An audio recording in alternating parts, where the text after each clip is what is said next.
Real estate ఆఫీస్‌లో కూర్చొని ఉంటే గగన్ హ్మ్, కూర్చొని ఉంటే మిగతా వాళ్ళందరూ కూడా గగన్‌ని ప్రెసిడెంట్‌గా ఎన్నుకుంటూ ఉంటారు. చూడండి గగన్ గారు, మిమ్మల్ని మేము ప్రెసిడెంట్‌గా ఎన్నుకుంటున్నాము. మేమంతా ఏకగ్రీవంగా మిమ్మల్ని ఎన్నుకున్నాము కాబట్టి ఇప్పుడు మీరే మా ప్రెసిడెంట్ అని ఒకతను చెప్తూ ఉంటే, ఆగండి ఒక్క క్షణం అంటూ ఇంకొకతను అడ్డుపడుతూ ఉంటాడు. ఇప్పుడు మనందరిలో 50% కంటే ఎక్కువగా షేర్లు శరశ్చంద్ర గారికి మాత్రమే ఉన్నాయి.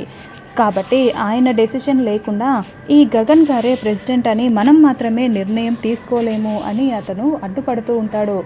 అదిగో శరశ్చంద్ర గారు వచ్చేశారు అని అతను చెప్తూ ఉంటే, శరశ్చంద్ర, అపూర్వ, భూమి ముగ్గురు కూడా అక్కడికి వస్తారు. శరశ్చంద్ర మాత్రమే కూర్చొని ఉంటే అపూర్వ, భూమి నిలబడి ఉంటారు. శరశ్చంద్ర గారు, ఈరోజు నిర్ణయం మీపైనే ఆధారపడి ఉంది. మీరు ఒక మాట చెప్తే ప్రెసిడెంట్ పదవిని గగన్ గారికి అప్పచెప్తాము. మీ నిర్ణయం ఏంటి అని ఇంకొకతను అడుగుతూ ఉంటాడు. ఈ షేర్లన్నింటికి లీగల్ ఓనర్ భూమి, తనే ఫైనల్ డెసిజన్ తీసుకుంటుంది అని శరశ్చంద్ర చెప్తూ ఉంటాడు. దాంతో గగన్ కోపంగా భూమి వైపు చూస్తూ ఉంటే, భూమి గగన్ వైపు చూస్తూ టెన్షన్ పడుతూ ఉంటుంది. ఇక అపూర్వ చాలా సంతోషంగా, చూసావుగా, ఇప్పుడు చెప్పు, నీ ఓటు నాన్న వైపా, నాన్న అంటే పడని ఈ గగన్ వైపా?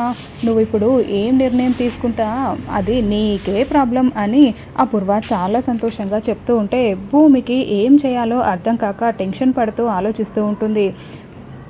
ఇంకా అలా భూమి ఒక్కసారిగా కళ్ళు తిరిగి పడిపోయినట్టుగా చేస్తుంది.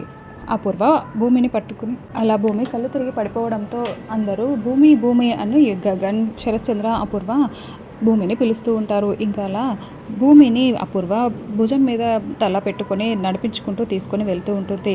అలా భూమి బయటికి వచ్చిన తర్వాత నాటకం అన్నట్టుగా కళ్ళు ఓపెన్ చేసి అపూర్వ వైపు చూడడంతో ఇంకా అపూర్వ చాలా షాకింగ్గా ఒక్కసారిగా భూమిని వదిలేస్తుంది.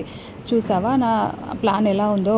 నాకు ఎవరు కావాలో తెలుసుకో అని చెప్పావు కదా, నాకు మా నాన్న కావాలి, నా భర్త కావాలి అని భూమి చెప్పేసి అక్కడి నుంచి వెళ్ళిపోతుంది.